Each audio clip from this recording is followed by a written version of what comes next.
درویشتم سرود.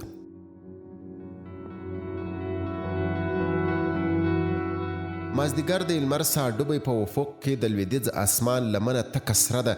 د لمر سره سترګه لا ځیر دښتې ته ګوري، ځای ځای ورځې هم له رنګه تکې سرې دي. هلته لرې دي روان جنوب ختیځ ته یو سمن په تنده منډه مست سرکشه، پرې د غره غوندې یو هسک قامت ښکارېږي، شاته پیغلې ورنه غېږه تاوه کړې، اوږدې زلفې د باد څپو ته ناڅي، تر جانانه د پرېوتې په شان تاو ده.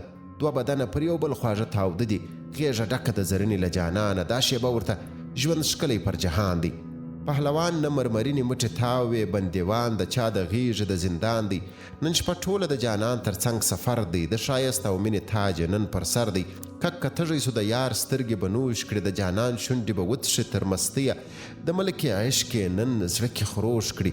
نن شپه چېرته لالهزار کې د دوی شپه ده، تر هرمند د لویه لار کې د دوی شپه ده. د هرمند تر څنډو ډېر مزل لا پاتې، دغه شپه د ژوند تر ټولو خوږه شپه ده. پر دښمنو بری یو خوا جانان بل خوا، پر دوو زړونو د مراد وژمه خوره ده. هرمند غواړي مینان تر خپلې غاړي، چې یو بل سره د مینې په خوند پوسي، د څپو د مستانه شوخۍ خواته په خوږو د یوه نوي پیوند پوسي. سمندځي په منډه منډه تر هرمنده، چې د عشق نوی داستان ورته بیان کړي، راز و نیاز باندې ماړه دوه مینان کړي.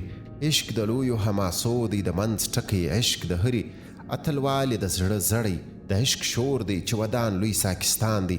عشق له بسته تر زرنګه لا روان دی، د عشق زور دی چې هرمند دی د ساکانو. هرمند مست دی، هرمند غاړې غاړې غورځي، هرمند خپلو میلمنو ته لارې څاري.